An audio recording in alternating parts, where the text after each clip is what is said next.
அழகான கோவில் கண்டேன், ஆதி பராசக்தி கண்டேன், பூலோக சொர்க்கம் ஒன்று நானும் கண்டேனே.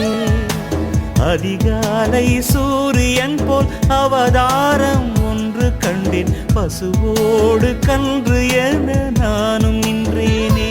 மனிதநேயமும் சேவையும் உயிர்ப்புடனும் ஒளிரும் இந்த இனிய நாளில் அதற்கு அம்மா அவர்களின் 86வது பிறந்தநாள் விழாவை முன்னிட்டு organ donation and I donation என்ற உயரிய தலைப்பில் இந்த விழிப்புணர்வு நிகழ்ச்சியை நடத்துவதில் மிகுந்த மகிழ்ச்சியும் பெருமையும் அடைகிறோம்.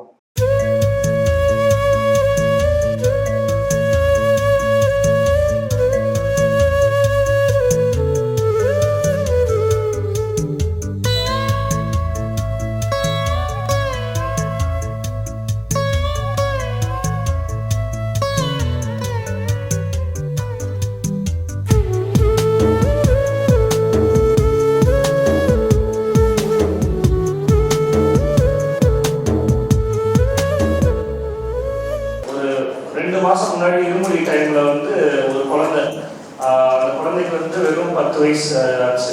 அந்த குழந்தைக்கு கிட்னி போயிடுச்சு. வெறும் அந்த டயக்னோஸ் மட்டும் பண்ணிட்டு இருந்தாங்க, அவங்களால காப்பாற்ற முடியல. அம்மா அருள் அவங்களே என்கிட்ட கொடுத்தாங்க. அன்றைக்கி நான் அந்த குழந்தைய கொண்டு போய் நம்ம ஹாஸ்பிட்டலில் சேர்க்க சொன்னோம். யார் என்னன்னு எனக்கு தெரியாது. அவங்க சேர்த்தோன்னே அடுத்த நாளே ஒரு பிரெயின் டெட் ஆகி அவங்க டோனராக இருந்தவே அந்த குழந்தைய அங்கே கொண்டு சேர்த்து அது ஃபுல்லாக கிட்னி 2 கிட்னியும் மாற்றி அந்த குழந்தைகளுக்கு நடந்து ரொம்ப நல்லா இருக்காங்க. இது உயிரை காப்பாற்ற போகுது. இது ஒரு பயனுள்ளதாக சேர்ந்து எல்லாருக்கும் பெரிய மனசு பண்ணீங்க. ரொம்ப நன்றி. ஓம் சக்தி. இந்த உயிர் அன்னை ஆதிபராசக்தி அருளியது. என் குருவுக்கு வணக்கம். ஆதிபராசக்தி குழும பள்ளியில் இத்தனை ஆசிரியர்கள், அதுவும் குறிப்பாக இந்த வருடம் சேர்ந்தாங்க. டீச்சர்ஸ்க்கும் பாராட்டுக்களும் நன்றி. டீச்சர்ஸுக்கு விழிப்புணர்வு இருந்ததுன்னா அதை போய் மாணவர்கள் உள்ள வகுப்பறைக்கு போய் சேரும். அந்த வகுப்பறை சமுதாயமாக மாறும். அதுதான் உண்மை. அம்மா கூட பயணிச்சதுனால அவங்களோட கனவு எனக்கு ரொம்ப அருகில் தெரியும். கிட்டத்தட்ட ஒரு மிடில் ஸ்கூலில் இருக்கும் போதே அம்மா சொல்லுவாங்க, இங்கே ஒரு தேவி, இங்கே ஒரு பெரிய ஹாஸ்பிட்டல் வரப்போகுது, ஹெலிகாப்டர் வரப்போகுது, அங்கே ஹார்ட் டிரான்ஸ்பிளான்ட் பண்ண போகிறாங்க. Very simple. உங்களுடைய ஆர்கன் எவ்வளோ முக்கியம், அதுக்கு என்னென்ன அவசியம்னு சொல்கிறத அவரோட மொழியில் சொல்லும்போது குறிப்பாக சொன்னார், நீங்கள் ஆன்மீக நம்பிக்கை உடையவர்கள் என்றால் இதையும் உங்களுடைய தொண்டிலையோ சேவையிலையோ சேர்த்ததுக்கு தெளிவுன்னு சொல்கிறது உண்மைதான்.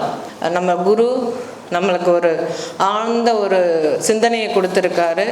நிறைய இதை பற்றி பேசுவோம், பரப்புவோம், பெருமையாக இருக்கும் அம்மாவின் பிள்ளைகளாக இருக்கிறவங்கன்னு சொல்லி திரும்பவும் நன்றி எல்லோருக்கும். சின்ன சுவடுகளில் பல சித்திரம் கண்டேனே, மாயாதி மாயம் கண்டேன், மனசோடு பாசம் கொண்டேன், அம்மாவெனும் ஒரு வார்த்தை ஆயிரமாய் அர்த்தம் கண்டேன், ஓங்கார பாலன் கண்டேன், ஓடி வரும் கூட்டம் கண்டேன், மறுவூரில் வைகுந்தம் நானும் கண்டேனே.